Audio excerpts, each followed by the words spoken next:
for joining me. My name is Kaleigh Snoddy. I come from the Clinton River Watershed Council. I'm the Education and Stewardship Manager there. So primarily my focus is doing all the way from K through 12 to watershed resident education on many different topics. One of my favorites, of course, is Rain Gardening 101. So we'll be focusing on rain gardens tonight. And then at the very end, I just have some information on rain barrels. Those things tend to go hand in hand, and folks that are interested in rain gardens tend to also be interested in rain barrels. So without further ado, you can feel free to stop me at any time if you have questions. Otherwise, if I blow through this, we will have questions at the end. So either way it works. But a little background on the organization that I come from. The Clinton River Watershed Council got its start in 1972. This was the same year as the passage of the Clean Water Act. So kind of the cultural context behind this, the Cuyahoga River and the River Rouge had caught fire in 1969. And in our area, we were seeing increasingly severe flooding. So we began as an association of local governments, concerned citizens, and wastewater treatment plants that wanted to do something about what was going on. So we started as more of a government agency, I guess you could consider. That's where the council in the name comes from, is we used to be actual, government sitting on that council, but today we are a nonprofit. So that was under the River Management Act of 1964, I believe, and that doesn't exist anymore. The state has that power now. So now we're a nonprofit. So our nonprofit, we're a 501c3. We're supported by grants, individual memberships, as well as community memberships. So Clarkston and Independence are both government members of the CRWC. And our mission is to protect, enhance, and celebrate the Clinton River, its watershed, and Lake St. Clair for all the enjoyment of all the people who live, play, and work here. We do that through 4 what we call our program pillars. So to protect the watershed, that's mostly what I do, is the education, setting folks up to do the right thing for our water and for our water quality. To enhance the river, this is things like river restoration projects. This is things like water quality monitoring that we do regularly. To celebrate the river covers a number of different points, but we have events throughout the year for folks to come out, because really, if you enjoy the river and recreate on the river and feel that watershed connection, those are the people who are more likely to be stewards and to help protect the river the way that we hope everybody who lives here wants to. And then to engage, so we have a number of different ways we do this, obviously. Social media, our website, we're a source of information. When folks have questions about the watershed, they call us up first, it's in the name. But we also engage with local businesses, our local community members in a number of different ways. So all told, we accomplish our mission a couple different ways. And I pause here in my presentation because sometimes I'm throwing around this word watershed.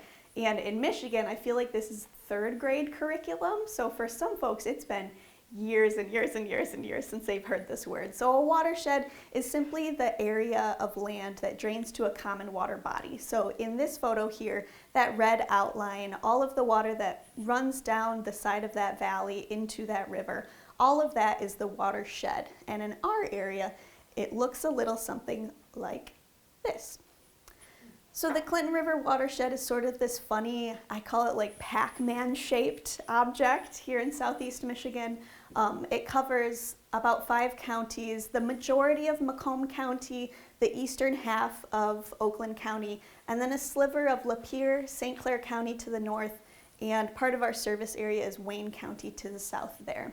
Our watershed is 760 square miles, so it's quite a lot of ground to cover for one singular nonprofit organization that contains 1.5 million people. So it's one of the more densely populated watersheds in all of southeast Michigan. The Clinton River proper that you see outlined in blue here runs about 81.5 miles from start to finish. The headwaters up in sort of Springfield Township-ish area, Brandon Township-ish area, down and out to Lake St. Clair.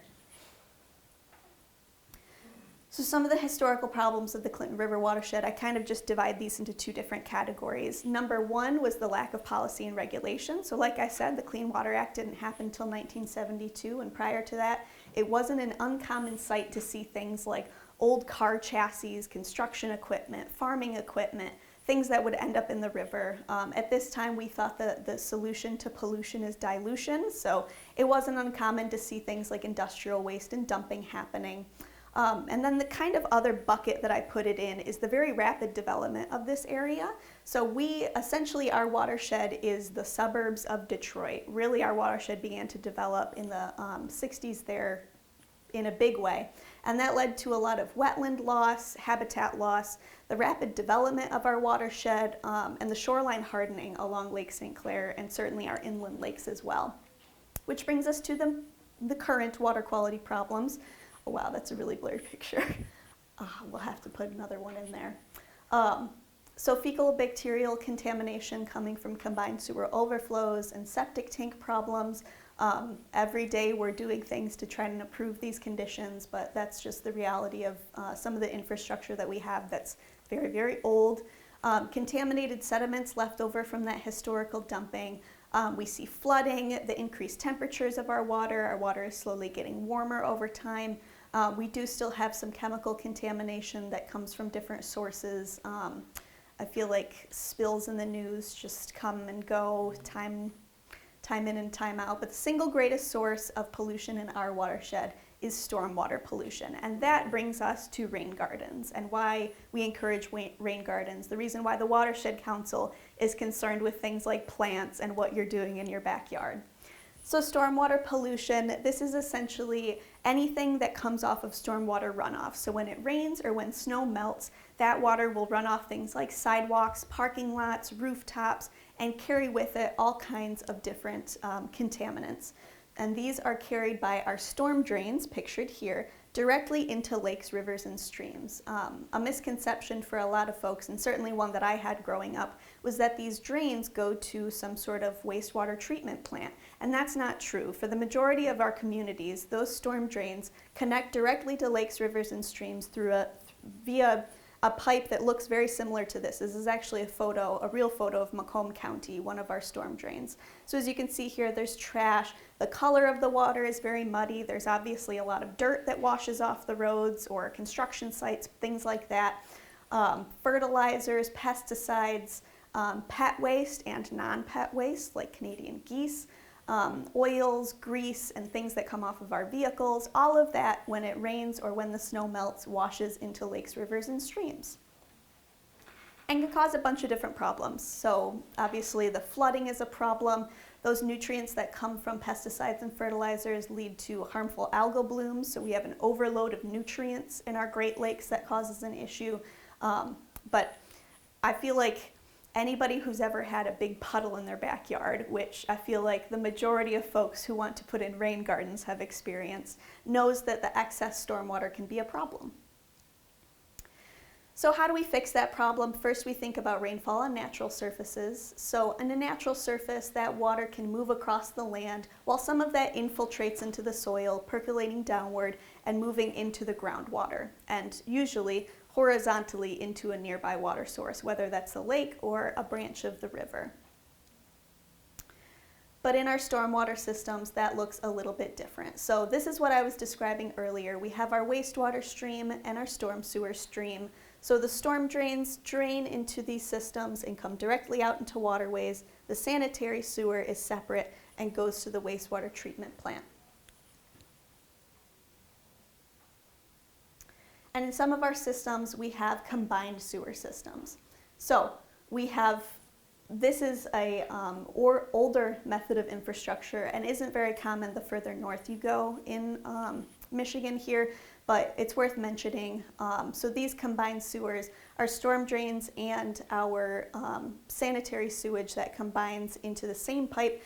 And when we have an overload of the system, those things can outfall into your local water body in the form of a combined sewer overflow. So that is a mixture of stormwater and sewage that ends up in the water, which we want to avoid. So the Clinton River Watershed has more than 1.5 million people, meaning that there's a lot of people here who can do the right thing to prevent that from happening. So each and every one of us can help reduce the impervious surfaces on our property, which leads to less stormwater runoff. So to do that, we finally arrive at rain gardens. So a rain garden provides a way for an individual to do on their own land something to absorb the extra water and keep it from heading into the storm drain and into lakes, rivers, and streams. So what is a rain garden? At the end of the day, it's a depressed garden that's slightly lower than the ground around it that is taking water from a location, either from your roof via your gutter, your downspout system, or in a naturally low spot of your yard that tends to collect water just by the slope of your yard. So to put it simply, it is a stormwater trap. It's meant to absorb that water and to help filter it. So to talk about how it filters that stormwater, the settling of those contaminants bring it to the bottom. And our native plants, I'm going to talk a lot about native plants in the later part of our presentation here, that have beneficial microbial systems that can actually break down those contaminants, things like gas and oil. The plants can take up the excess nutrients that come from our fertilizer, from our pesticides and herbicides, and then that rain garden can trap it there and slowly release it back into the groundwater and into local lakes, rivers, and streams. So this graphic actually comes from the other side of the country. We don't live over in Puget Sound, but this is a good graphic to show how it takes that water off of an impervious surface like the roof, brings it into the rain garden, and it can very slowly enter back into the water. So the benefits, obviously, we're mimicking these natural systems that we used to have prior to development.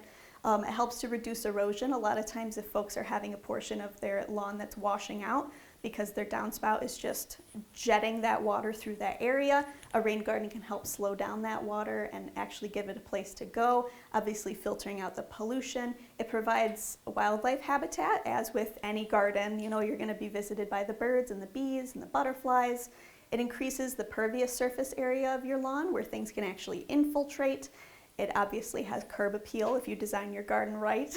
And arguably with any flower that you choose, it will be appealing to you as the homeowner. And it can be a really interesting opportunity for learning and community building. Oftentimes folks will put their rain gardens in their front yard, and it gives you something to talk about. When the neighbors walk by, they see this kidney bean shaped depressed garden in your front yard, and they think to themselves, it looks like they're feeding their downspout into that. I wonder why that is. And it can become a learning opportunity. So where to begin? Getting right into the meat and bones of it. First, you have to decide where to put your garden. So there's some things that we recommend and recommend against when you're picking where to put your garden. Figuring out the size of your garden, which requires a very, very tiny amount of math, just a little bit. Actually creating the design and choosing the plants, which is arguably the most fun. But for some folks, laying out the garden and playing in the dirt is the most fun part. From there, you plant your plants, mulch it, and enjoy. There's a limited amount of maintenance that goes into putting native plants in a rain garden, and we'll talk about that in a bit. But really, when you break it down, it's the planning process, the planting process, and the long-term care. So first, the structure, the location, the size, and the soil of your garden. So where to put it? We recommend putting your rain garden at least 10 feet away from your foundation and your basement. We don't want to create problems for folks with this ponding water and having something infiltrate into your basement. We recommend putting it near a downspout unless you have a naturally low spot on your property, in which case that water's naturally collecting there. You probably already have a ponding situation down there, and if it's in a naturally low spot of your garden or in your backyard, you can make that garden a little bit less of a dig job, basically. The earth has done that for you. Having good soil infiltration is nice, but not necessary. You can amend your soil to create better drainage. Obviously, some folks are using these rain gardens to drain the ponds in their soil, so a lot of folks will have clay in that upper layer, and we can deal with that. Avoiding tree roots is just ideal because it's easier in the digging process. It's not necessarily a deal breaker, but it makes your life a little bit easier. And when you have the tree's drip line kind of crossing over your rain garden, that's also capturing some of the water that might be going into your rain garden. Just a little bit. Sunny or partly sunny locations are best, but a shade garden is possible. This just comes down to there's more plants that we can offer in a sunny or partly sunny location. We like areas that are flatter or slightly sloped because we don't want your garden to wash out immediately. And then we recommend for absolutely everyone to call Miss Dig before you do any hardcore digging. The only thing that they really can't assist with is if you have sprinkler lines. So for new homeowners, we have a little bit different recommendations for kind of how you start digging and being very careful if you don't know where your lines are. So with the slope, you can have a little bit of a slope for your garden. It just means that you're going to need to do a deeper garden at the end of the day. You're trying to make it level so that that water stays in one place. We've all seen pictures of the Grand Canyon. We know what water can do. It's very, very powerful to dig out your yard. And something that we recommend to do if you have a little bit of a slope is something similar to what you see in this picture here, where you actually dig out from the slope and put it on the opposite side to create a berm so that that water will be held in a flat area. So you're basically doing a little bit of terraforming to make your rain garden fit in that level space. So what size to make your rain garden depends on how much water you're putting towards your rain garden. So for folks that are taking water off of their rooftop through their downspout, you want to use a range of 10 to 40% of the impervious surface that's generating the runoff. So for the average garden, it'll be anywhere from 70 to 300 feet. I would say the average rain garden probably comes in at about 100 square feet, which is a little bit less than a parking space. The depth of the rain garden is 4 to 8 inches. It does need to have some depth to it. It's essentially a bowl-shaped garden. It has to hold that water. But as we'll talk about in a second, how deep you make your rain garden depends on the soil that you have. So just a quick example of how simple the calculations can be. There's not a ton of math here. Let's say, for example, that we have a rooftop that's 100 by 20 feet. And let's say it looks a little something like this. The important piece of calculating how much water is coming off your roof is to use the roof that goes to that gutter. So for example, this roof has 4 different planes here. So we take the length and the width of your rooftop, but if we're taking from one gutter, it's only coming from 1/4 of the roof. So we're going to divide that here, and then in this example, these folks have some pretty well-draining soil, so they're using a smaller multiplier. They're using 10% of that area, which brings them to a 200 square foot rain garden. And as I said, the size of your rain garden depth-wise is going to depend on the soil. So we have, everybody's soil is sort of a mixture of sand, silt, and clay. And you might already know what your yard looks like, but this is a good time to get to know your yard. So what we recommend doing is what's called a percolation test, and we have a little worksheet over here that makes it super simple. But essentially, you dig a big hole in your backyard, about 18 inches deep if you can manage it. It only needs to be as wide as like your shovel. You fill up that hole with water, you let it drain completely so that it's nice and saturated. You pour in more water and then you time it for how fast it drains.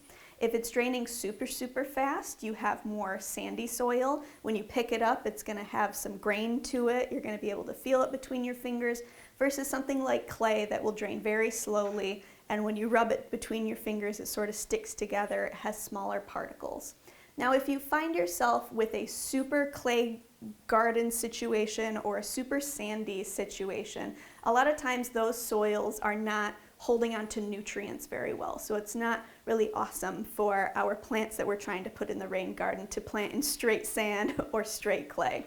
So our soil amendment mix for rain gardens is 60% sand, 15% topsoil, and 25% compost if you're working with something that's abnormal, like a really sandy or really clayey soil. If you have something that looks a little bit more like the dirt you would expect in a plant pot, you don't have to worry too much about that. The percolation test is more so to tell you if it should be really deep or really shallow.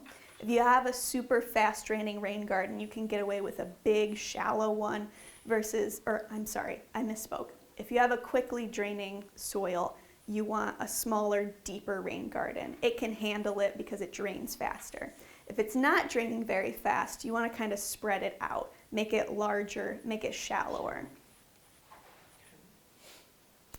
So just an overview, so you want to bring in that water, usually from a downspout, but could be coming from, any direction of your yard. We recommend either stone or mulch to put at that inlet to kind of slow things down so that it's not immediately washing out your plants there. The bowl itself is where you're planting the majority of your plants, but then you have this sort of berm area on the side, the rim of your bowl, that you also certainly can plant plants on. Some folks also let their grass come onto those areas. And the point of kind of reviewing this bowl shape is that you want to have the plants that prefer the wettest conditions in the center, the deepest part, and some hardier plants that can deal with a little bit of drought on the outside. And when we talk about Michigan native plants, there's certainly a variety of conditions that those plants can thrive in because they're used to crazy Michigan weather. So the maintenance of your garden, the reason why I'm happy to preach about gardens day in and day out is that it's no more maintenance than a traditional garden.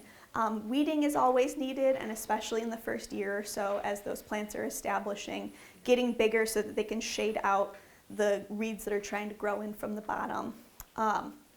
Your rain garden should drain in 1 to 2 days. So when you do that percolation test or when you plant your rain garden, if you're finding that it's holding water for longer than that, you can dig a relief hole in the side of the garden. You can think of it as like the overflow in your bathtub, where when it fills up to the rim, it has a place to go. At the end of the day, if your rain garden can't handle all that water, it can go into the yard like it has been going into the yard. I will say though, some folks get concerned about rain gardens being mosquito breeding grounds. Yes. The reality of it is that they need 7 to 10 days to mature into adults. So as long as your rain garden is draining properly, it is not enough time for those mosquitoes to lay eggs, live in that water, and then hatch. So selecting plants, the part that I have the most fun with. To determine how many plants you need, you can use something like a plant space calculator. But my kind of rule of thumb is the average plant at maturity needs about a square foot of space at the end of the day. So if you calculate that you need a 100 square foot rain garden, it's a pretty safe bet to buy 100 plugs. And they can grow in over time. You can do a little bit of clumping here and there if you want things to kind of grow together in that shape. So that's just kind of the simple, rough rule of thumb. But like I said, if you're like a super exact person, you can get into the plant space calculating.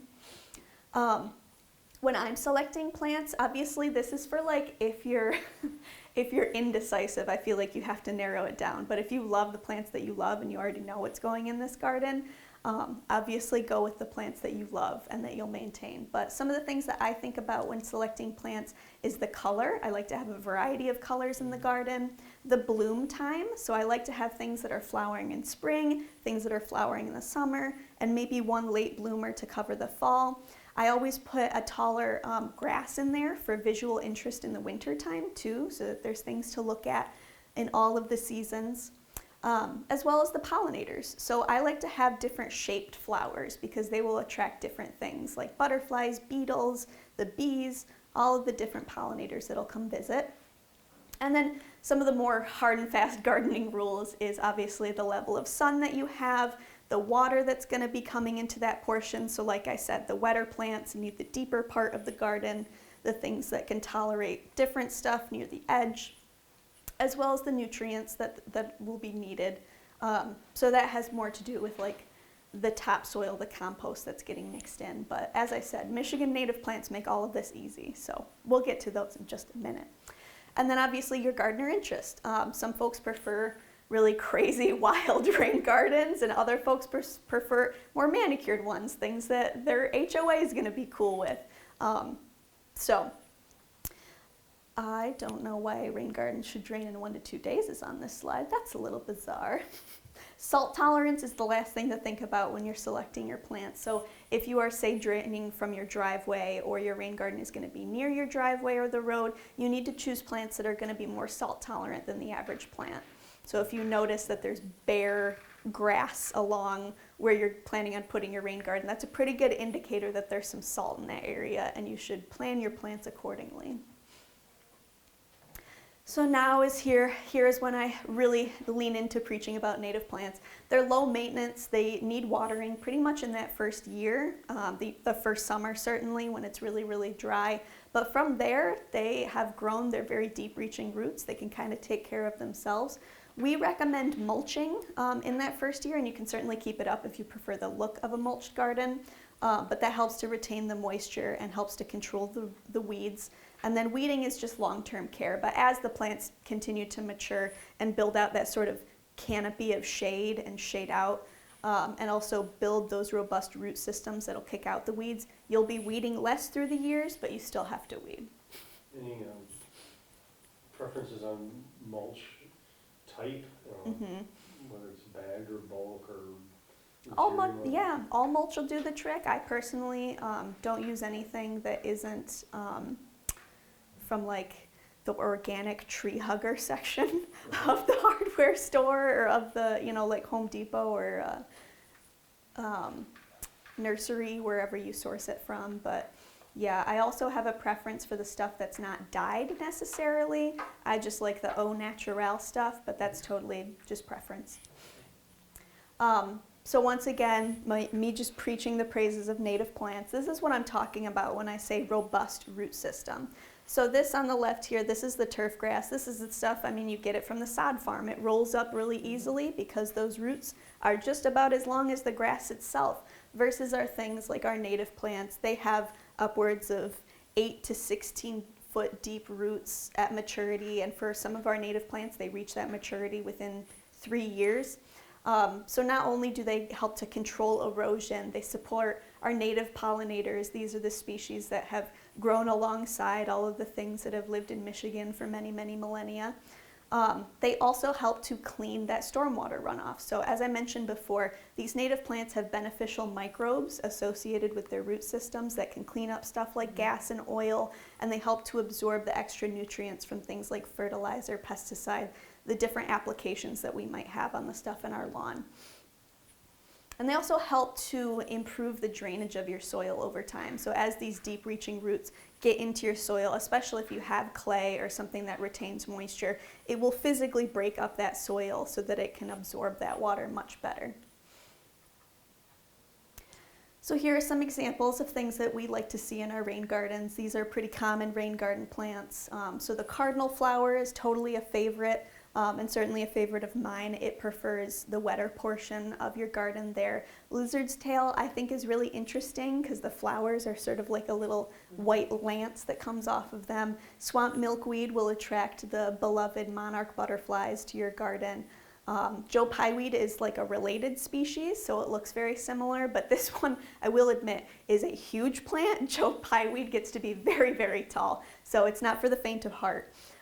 Great blue lobelia is also just gorgeous. All of these plants, you can't go wrong with a Michigan native plant. I think they're all so lovely. And what is the black willow? So it's a tree, yeah, so that's a great point, actually. I didn't even mention that. So with your rain garden planting, you can opt to put in things like shrubs. We recommend trees that are on the smaller side, just so that you can continue to get into that rain garden. Those roots are going to grow alongside those plants. But I put that in there as a reminder that you can also put other species. It doesn't just have to be flowers. I also like putting grasses in mine, as I mentioned, but certainly things like shrubs also work in there. And our native plants attract wildlife. Certainly, if you choose non-native flowers, those also attract wildlife in different ways, but a whole host of creatures can live in your rain garden if you plant it just right. So in the wet portion of your garden, things like frogs, dragonflies, the nectar of your flowers will attract things like hummingbirds. I see so many hummingbirds in the rain gardens that we've planted and that we see. Certainly other pollinators. And then the trees and shrubs. So for example, the black-eyed Susan down here, those seeds attract little songbirds. They love to eat those little seeds. So really, this is just me talking up native plants. So some rain garden examples, some visuals here. This is actually over at our CRWC office. So we're over in Rochester Hills. We have this great big giant driveway that used to pool with just a ton of water every single time it rained. So we put in kind of an industrial sized rain garden here. So to solve that problem, I would approximate, this is probably a 600 square foot rain garden. This is an enormous rain garden for sure, but we like to show this off because it's kind of like an extreme blown out version of your average rain garden. So the water comes into the outlet, to the inlet here, and is slowed down by all those rocks that you see before it hits this ledge and actually comes out into the bowl-shaped rain garden. So the center here is where we have some of the wettest plants. We put in some irises, we have some of those cardinal flowers through here, versus the outside where we focused in on some grasses. We put in things like bee balm. We have some foxglove in here that you can see, some asters. So this is just a good, like, giant, very visible example of what a rain garden is sort of structured like. And how do you keep the weeds from growing in where all of the rocks and stones are? Mm-hmm. How do you keep that fairly weed-free so that it's not, the weeds aren't also going to go into Mm-hmm. the rain garden itself? Mm-hmm. Yeah, so that's actually part of the reason why we have this sort of like lip here. Uh-huh. We put that in so that we could access this portion of it and really like get in there in order to weed it. The reality of it is that we have a lot of upkeep because it's our office. This is where we go to work every day, and our volunteers come out to help weed that and stuff. But I will say, we have had some native plants pop up in there. We don't weed those out, we let them stay. Sure. So we have some stuff like, we've got some big blue stem that's growing in there. We have some black-eyed Susans that are growing in there that we haven't weeded. So the reality is, we get in this garden a lot. But with the rocks, I will also say, I believe when it was installed that it was a layer, I believe it was just regular landscape fabric that they laid down on the bottom layer of the rocks there. So that's a great point because if you're worried about things growing in, or if you don't have any kind of like liner or anything, like some folks will put in a little plastic liner around their garden or a line of rocks around their garden, that if you don't want the grass to kind of infiltrate in there, to put down a layer of landscape fabric first before you lay in the rocks. This is some folks over this way, actually. The Keene family lives on the west side of the watershed, I believe. But they planned for one in their front yard, so once again, you can see this sort of path of rocks that they've opted to take. You can also do just like your corrugated pipe that you have for your downspout, but lots of folks opt for the rock option. It's a little bit prettier. So this is kind of in the digging process here. They've taken that soil and they've bermed it up on this side. I feel like you can see it really well with the shape of the tree shadow. And then after planting and after it had a year or two of growing in, that's what the rain garden looks like. So I love this. I think it's a really wonderful example of a very manicured rain garden. They selected flowers and shrubs that are mostly on the shorter side, although we do have some blazing stars coming in through here, some of the taller grasses that are popping up in there. So this is a great example of, you know, the curb appeal, putting it in your front yard. This is very HOA friendly. So it's a great example of some of the things that people get really worried about when I start talking about native plants and what we've got going on in there. It's totally possible to have a very neat manicured rain garden. I include this graphic in here to kind of demonstrate that our rain gardens can come in all shapes and sizes. So this is a municipal example, admittedly. This isn't just somebody's front yard, but it's a fantastic example of how we have a basically very long and skinny rain garden as opposed to a kidney bean shape, a circle, a rectangle. It can be very long and skinny as long as you're still mimicking that sort of, this is the deepest point, this is the shallower point throughout that rain garden. And then once again, the rocks make an appearance again. They take this water off of the road here. So this is also, once again, coming from the road, they had to make sure that all these plants are very, very salt tolerant so that they could handle what's coming off of everybody's cars. Even if the neighborhood doesn't salt necessarily, your cars are still coated with it. And this is a local example. So this is over in Depot Park. This picture, I want to say that this photo would have been taken 2018, I believe, or maybe 2019. But there was this washout that was happening. The Clinton River is actually running back through here, and it's been planted. And this is after. So we have in here once again, some blazing star. We have some what appears to be Joe Pye weed in the back there. We have some tree saplings that are coming up in there. This, I would guess, is either big blue stem or perhaps switchgrass. So that same photo, that arrow, let me back up. That arrow there is in the background of this picture. So this is the opposite direction. So this is a local example. So you could take a visit to Depot Park and observe some of those flowers. Maybe it'll help you pick out some plants for your rain garden. And then I believe this is our last example here, but this is another example of kind of longer, skinnier rain garden. This is over in Rochester Hills, and this was a larger planting. So they opted for a lot more shrubs and tree species in this rain garden, as opposed to like fully grasses, fully flowers. That would have taken a lot of plugs, as opposed to like the gallon size and quart size stuff that they're planting in here. And then, as I said, I like to mention the rain gardens just at the end here for folks. Sometimes folks attend these talks and they're like, I'm terrified, I don't think I can do this.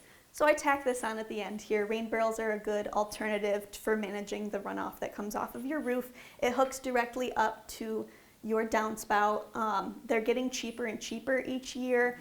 This photo right here, the terracotta rain barrels that we see are they're old food storage containers. So a lot of them were used to transport olives or olive oil. So they'll have actually like Greek printed on the side, which is super, super neat that we get to reuse them for something like that. Using these things for washing things outside, like your garden equipment, your car, if you've got a boat, things to wash outside. You can use them for watering your grass, you can use them for watering your garden. If you're going to use it in a vegetable garden, we just recommend that you apply it to the soil and not to the garden plants, because all the stuff on your roof is in that water and you don't necessarily want to water your lettuce with it. And then they're for purchase in many more places now than I've ever seen. You can get them at Home Depot, Lowe's, Amazon. CRWC does a rain barrel sale in partnership with one of the wholesalers of the recycled ones. So you can check out our website if you're interested in that. They're sold at cost, so it's cheaper than you can get at a lot of places. I think it's $68 if I'm remembering correctly. They're really neat. I showed this picture because if you use a clear hose at the bottom, you can attach it to the top and actually see the water level through the barrel. And then this is a DIY one. So I've seen actually more and more folks make them out of these big garbage bins where you flip the lid and you can collect it that way, or you can make it a very airtight, watertight situation like this one is here. Folks will also, if you don't have a lot of money and you want to do a rain barrel, you can stop by usually like a food wholesaler or a car wash. They'll get soap and they'll get food in those giant 55-gallon barrels, and they're usually willing to just have you take it off their hands. And then for mosquitoes, geez, I didn't realize that the green was so bright on this screen. But once again, folks have questions about the mosquitoes and their presence in and around the rain barrels. And if you have a screen on top to help capture the leaves, the adults have to get down to the water to actually lay the eggs. So if the screen is smaller than an adult mosquito, you won't have this problem. I've actually never met anybody who has a mosquito problem with their rain garden, but the solution for that we recommend is mosquito dunks. It contains a bacteria that targets dipterans, the genus that the mosquitoes are a part of, and only them. It doesn't impact the water, it doesn't impact the things that you water that plant water with that water, the plants and things. So it's a good solution if you do find yourself having mosquitoes in your rain barrel. And this is all to say that every individual plays an important part in protecting water quality. If each and every one of us had a rain garden in our yards, that would be thousands upon thousands, millions upon millions of gallons that aren't going into lakes, rivers, and streams containing a whole bunch of stormwater pollution. So if you're interested in keeping up with CRWC, we have many volunteer opportunities. We actually have a native plant sale that's live right now. If you head to our website, we do it through Michiganense Natives. I believe Adam is over in Northville. and becoming a volunteer, becoming a member of CRWC. We have a weekly newsletter, all of the usual stuff you can expect from a local environmental nonprofit. And lastly, I want to talk through some of the resources. So these are some resources that we recommend, and then I have some print resources as well that I bring to these. So the kind of holy grail in our area is the Washtenaw County Master Rain Gardener Program. This was created by a dear colleague of mine, Susan Bryan, and they have a kind of multiple options. So there's in-person classes you can attend, there's a virtual synchronous class that actually just wrapped up, it happens in the wintertime, as well as a free, on your own, self-paced rain garden class where it's like in excruciating detail every single step of the way. They will walk you through it, tell you to do this, not that, things to consider. So if you're somebody who really is very meticulous and wants to be guided every step of the way, that is the absolute holy grail of it. Clinton River Watershed Council, obviously we're a resource. Call us, email us anytime, questions that you come across. We want to help you help the environment. Royal Oak also has a rain garden resource and a how to build a rain garden. It's a little bit shorter than the Master Rain Gardener one, so if you want to go that route, you absolutely can. And then a shout out to Friends of the Rouge here with their Rain Gardens to the Rescue program. They also have a number of different rain garden resources, and they're a sister organization of ours. So once again, you can stay in touch with us, crwc.org/events. However you found out about this event, you probably know where to find us somewhere.